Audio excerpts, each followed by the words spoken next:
नमस्कार मित्रमैत्रिणींनो. एक cells manager असलेला सर्वसाधारण तरुण आपल्या बायकोसोबत मुंबईत राहायचा. पण कोरोनामुळे लॉकडाऊन लागला आणि त्याची नोकरी गेली. घरातल्या कमवत्या व्यक्तीची नोकरी गेली की घर कोलमडून पडतं. पण भाई खंबीर होता.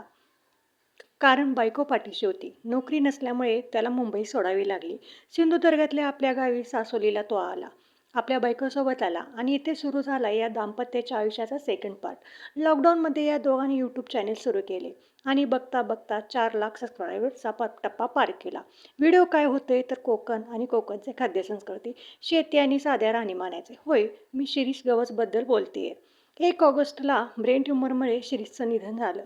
काहीच आठवड्यापूर्वी शिरीषच्या त्याच्या रेड सॉइल स्टोरी चॅनेलवर आपल्या मुलीच्या पहिल्या वाढदिवसाचे व्हिडिओ शेअर केले होते. पण दुर्दैवाने हाच शिरीषच्या आयुष्याचा शेवटचा व्हिडिओ ठरला. शिरीषच्या अचानक जाण्याने त्यांच्या फॅन्ससोबत सर्वांनाच धक्का बसलाय. कालपर्यंत अगदी नॉर्मल असणाऱ्या शिरीषच्या जाण्याची बातमी फॅन्स लोकांच्या मनाला चटका लावून गेली आहे. शिरीषचं निधन ब्रेन ट्यूमरमुळे झालं.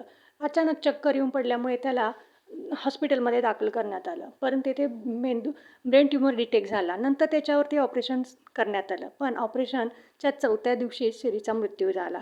त्याच्या पाठीमागे त्याची पत्नी आणि एक लहान मुलगी आहे. आता असंच म्हणावं लागेल, अर्ध्यावरती डाव मोडेला अधुरी एक कहाणी.